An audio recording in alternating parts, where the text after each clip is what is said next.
Boy Named Jinx. Written by H. Paul Cote, also known as Jinx. Read by Tony Smith. From the gates of hell, and rising up from the ash. From birth, his mother called him Jinx, and throughout his teen life, he tried to earn the reputation that comes with the name. It's about a young boy who finds his way through life. Coming from a corrupt, dysfunctional home environment, he takes to living on the streets as he learns a new way to survive. And at the same time, on the pursuit of happiness and everything that's attached to it. This book is packed with mischievous kids, pulling together as a brotherhood and hanging out like the little rascals. Or better yet, adventuring and traveling, like a modern day Tom Sawyer on steroids. Or maybe I should say high-octane fuel. The book starts as Jinx signs into the mental ward. During treatment, a multitude of interesting stories arise from his past.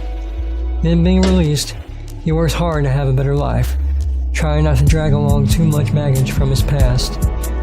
During the hippie years, live the moment with Jinx and his friends, while they take you on a magic carpet ride as they get in and out of trouble.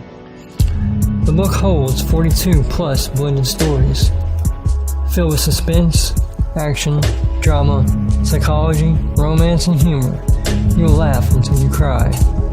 Chapter titles included Getting in the Movies for Free, Late Night Walking the Streets, Waking Up in the Mental Ward, The Hippie Pad, Making Homemade Wine in the Boys Institution, Life with Badass Mother, Moonshiner's Run, Getting High, Teenage Honky Tonking, Crazy Hitchhiking Characters, The Arkansas Runaway, Finding Salvation, and many more.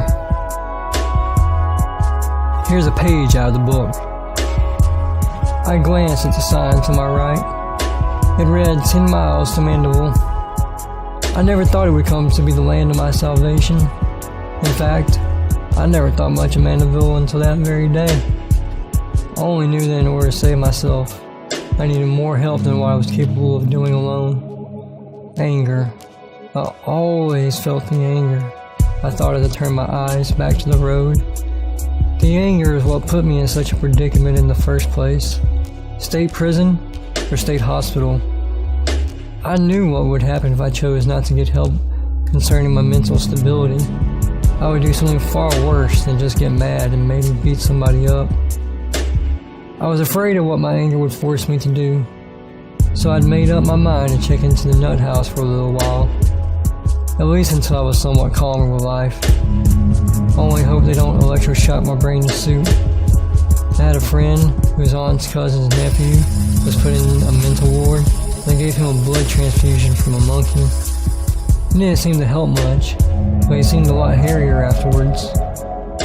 Easing my way up to the guard shack at the hospital, the guard stepped out. I looked up at him. He seemed to be Hispanic with a big long mustache, stern look on his face like he may be constipated, handing me a clipboard with a sign-in sheet, and a big oversized cup of coffee in his hand, with steam that looked like the early morning dew rising, lifting off a Lake Pontchartrain near New Orleans. He wore a standard blue and off-black guard uniform. Name and reason for visit? He asked. Jinx, I said, signing the paper, handing it and the clipboard back. I noticed on his name tag on his shirt, Bubba. Looked up at his face. I'm here to see the head doctor. Maybe get me some help if I can. He glanced up from the paper and kind of snorted under his breath. Everybody needs help sometimes from time to time, he said. So what's wrong with your head? He asked me.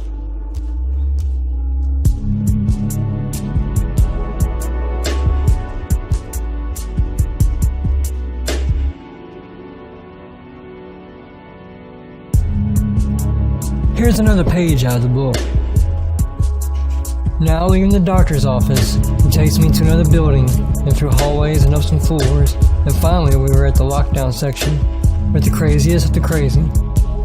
The doctor leaves me with an orderly. I noticed on his name tag read, J. Hyde, which brought to mind the old black and white movies of Dr. Jekyll and Hyde. He was tall and had big arm muscles that were intimidating. They showed up well underneath his clothes. He gently but firmly guides me to my room.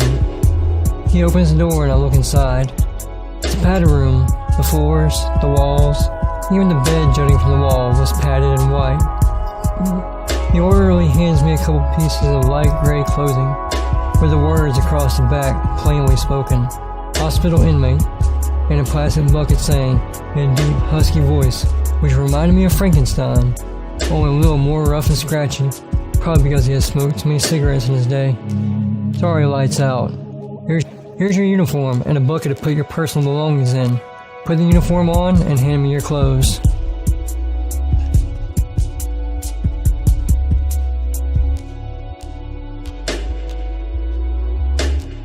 Here's another page out of the book. It seemed like only minutes that I'd been in there when I heard a commotion behind me. I turn around, and just as I do, two other patients tumble over me onto the couch, and were on top of me, still fighting and wailing on each other. I try to get from underneath it all. Instead, I got a foot to the face. The orderlies are all running over to us. I see two nurses with syringes. The orderlies pull and pry, but they continue to fight while I'm yelling, "Get them off me! Get them off me! I can't breathe!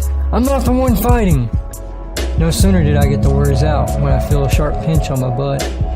Couldn't turn around, but I reached around my backside and felt a hand with a syringe. All I could think was, why are they sticking me? This wasn't even my fucking fight. I noticed they had actually stopped fighting though. I wonder why I didn't notice. "Get them out," I hear a female voice saying. "It's lockdown time. Everybody back to their rooms. Everybody out." I smiled a little as I think. Out rhymes with stout. My mind was a little loopy. I figured they drugged me, so I let myself slip into La La Land. I dozed off. It wasn't too long after that I heard a female voice screaming at me. It sounded like Mother. Couldn't help thinking why she is here. I was dreaming, and she was back raising all grades of hell. Thanks for listening. The book will make enjoyable reading for hours upon end.